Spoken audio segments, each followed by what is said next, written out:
আপনি কি জানেন কাজী নজরুল ইসলামের সাথে সুভাষচন্দ্র বসুর প্রথম কবে সাক্ষাৎ হয়েছিল? নজরুলের কোন গানগুলো সুভাষের অত্যন্ত অত্যন্ত প্রিয় ছিল? রণাঙ্গনে নজরুলের কোন গান গুনগুন করতেন সুভাষচন্দ্র?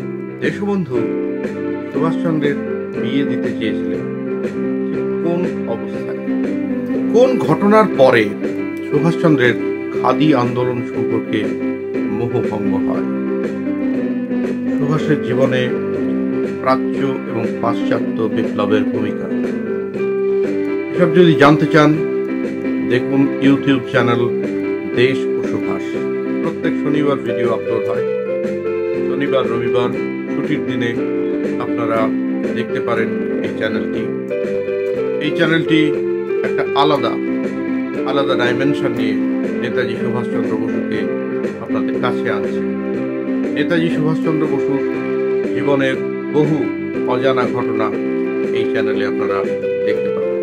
চ্যানেলটিকে ভালো লাগলে লাইক, শেয়ার ও সাবস্ক্রাইব করবেন।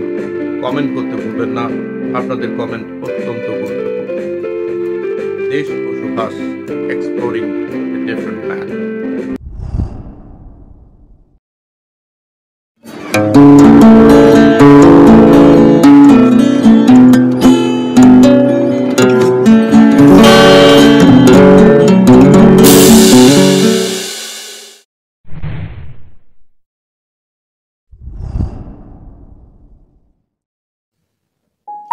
দেশ ও সুভাষ চ্যানেলে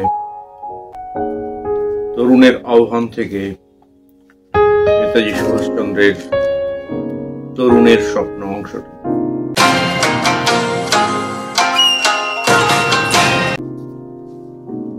আমরা এই পৃথিবীতে জন্মগ্রহণ করিয়াছি একটা উদ্দেশ্য সাধনের নিমিত্ত, একটা বাণী প্রচারের জন্য, আলোকে জগৎ উদ্ভাসিত করিবার জন্য।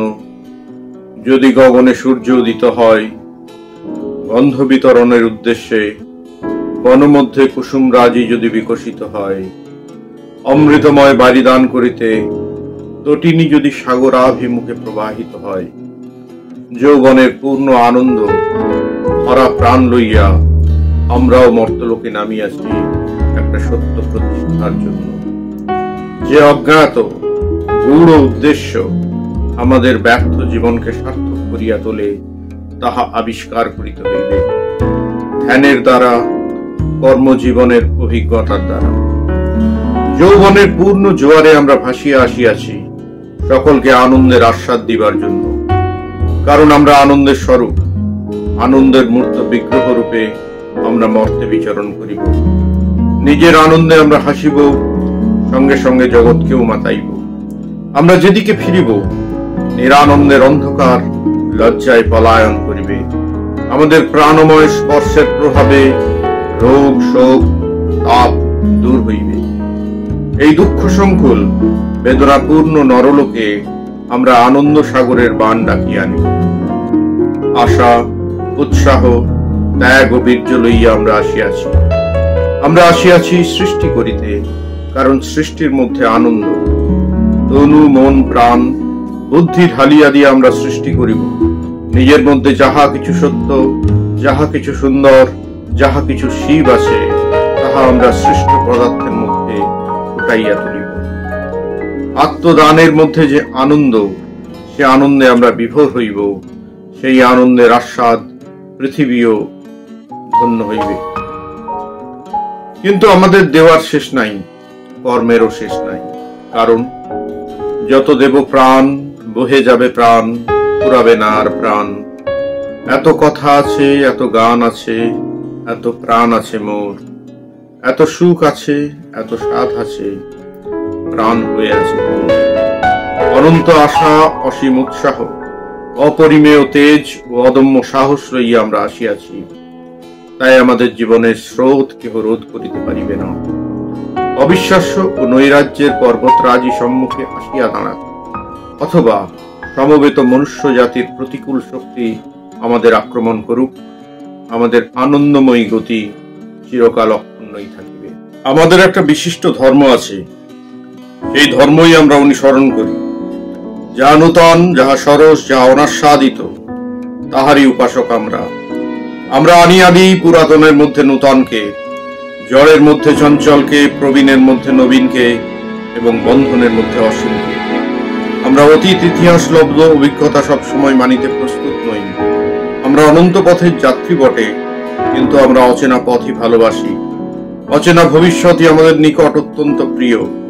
আমরা চাই the right to make blunder, অর্থাৎ ভুল করিবার অধিকার। তাই আমাদের স্বভাবের প্রতি সকলের সহানুভূতি নাই। আমরা অনেকের নিকট সৃষ্টি ছাড়া ও লক্ষ্মী ছাড়া। ইহাতেই আমাদের আনন্দ, এখানেই আমাদের গর্ব। যৌবন বর্ষাকালে সর্বদেশে সৃষ্টি ছাড়া ও লক্ষ্মী ছাড়া। অতৃপ্ত আকাঙ্ক্ষার উন্মাদনায় আমরা ছুটিয়া চলি। বিজ্ঞের উপদেশ শুনিবার পর্যন্ত অবসর আমাদের নাই। ভুল করি, ভ্রমে পড়ি, আছাড় খাই, কিন্তু কিছুতেই আমরা উৎসাহ হারাই না বা পশ্চাৎপদ হই না। আমাদের তাণ্ডব লীলার অন্ত নাই, কারণ আমরা অবিরাম গতি। আমরা এই দেশে দেশে মুক্তির ইতিহাস রচনা করিয়া থাকি। আমাদের শান্তির জল ছিটাইতে এখানে আসি নাই। বিবাদ সৃষ্টি করিতে, সংগ্রাম সংবাদ দিতে, প্রলয়ের সূচনা করিতে আমরা আসিয়া থাকি। যেখানে বন্ধন, যেখানে গোড়ামি, যেখানে কুসংস্কার, যেখানে সংকীর্ণতা, সেখানেই আমরা ক্ষুধার হস্তে উপস্থিত হই। আমাদের একমাত্র ব্যবসায় মুক্তির পথ চিরকাল কণ্টক শূন্য রাখা, যেন সে পথ দিয়া মুক্তির সেনা অবলীলাক্রমে গমনাগমন। মনুষ্য জীবন আমাদের নিকট একটা অখণ্ড সত্য। সুতরাং যে স্বাধীনতা আমরা চাই, সে স্বাধীনতা ব্যতীত জীবন ধারণই একটা বিড়ম্বনা। যে স্বাধীনতা অর্জনের জন্য যুগে যুগে আমরা হাসিতে হাসিতে রক্তদান করিয়াছি, সে স্বাধীনতা সর্বোত্তম। জীবনের সকল ক্ষেত্রে সকল দিকে আমরা মুক্তির বাণী প্রচার করিবার জন্য আসিয়াছি। কি সমাজনীতি, কি অর্থনীতি, কি রাষ্ট্রনীতি, কি ধর্মনীতি, জীবনের সকল ক্ষেত্রে আমরা সত্যের আলোকে আনন্দের উচ্ছ্বাস ও উদারতার মৌলিক ভিত্তি লইয়া আসতে চাই। অনাদিকাল হইতে আমরা মুক্তির সঙ্গীত গাহিয়া আসতেছি। শিশুকাল হইতে মুক্তির আকাঙ্ক্ষা আমাদের শিরায় শিরায় প্রবাহিত। জন্মিবার মাত্র আমরা যে কাতর কণ্ঠে ক্রন্দন করিয়া উঠি, সে ক্রন্দন শুধু পার্থিব বন্ধনের বিরুদ্ধে বিদ্রোহ জানাইবার জন্য। শৈশবে ক্রন্দনই আমাদের একমাত্র বল থাকে, কিন্তু যৌবনের দ্বারদেশে উপনীত হইলে বাহু ও বুদ্ধি আমাদের সহায় হয়। আর এই বুদ্ধি ও বাহুর সাহায্যে আমরা কি না করিয়াছি।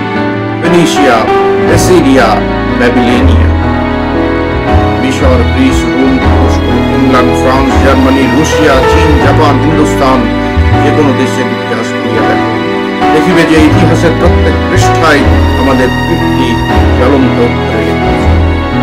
আমাদের সাহায্যে সম্রাট সিংহাসনে আরোহণ করিয়াছেন, আবার আমাদের এই অঙ্গুলি সংকেতে সভয়ে সিংহাসন ত্যাগ করিয়া তিনি পলায়ন করিয়াছেন।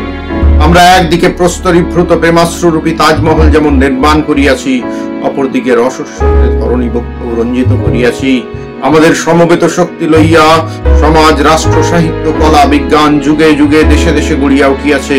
আবার রুদ্র করার মূর্তি ধারণ করিয়া আমরা যখন তাণ্ডব নৃত্য আরম্ভ করিয়াছি, তখন সেই তাণ্ডব নৃত্যের একটা পদবিক্ষেপের সঙ্গে কত সমাজ, কত সাম্রাজ্য ধুলাই মিশাইয়া গিয়াছে। এতদিন পরে নিজের শক্তি আমরা বুঝিয়াছি, নিজের ধর্ম চিনিয়াছি। এখন আমাদের শাসন বা শোষণ করে কে? এই নবজাগরণের মধ্যে সবচেয়ে বড় কথা তরুণের আত্মপ্রতিষ্ঠা লাভ। তরুণের প্রসুপ্ত আত্মা যখন জাগরিত হইয়াছে, তখন জীবনের মধ্যে সকল দিক, সকল ক্ষেত্রে যৌবনের রক্তিম রাব আবার দেখা দিবে। এই যে তরুণের আন্দোলন, এটা যেমন সর্বত্রমুখী তেমনি বিশ্বব্যাপী। আজ পৃথিবীর সকল দেশে, বিশেষত যেখানে বার্ধক্যের শীতল ছায়া দেখা দিয়াছে, তরুণ সম্প্রদায় মাথা তুলিয়া প্রকৃতিস্থ হইয়া সদর্পে সেখানে দণ্ডায়মান হইয়াছে। কোন দিব্য আলোকে পৃথিবীকে ইহারা উদ্ভাসিত করিবে, তাহা কে বলিতে পারে? ওগো আমার তরুণ জীবনের দল, তোমরা ওঠো, জাগো, উষার কিরণ যে দেখা দিয়াছে।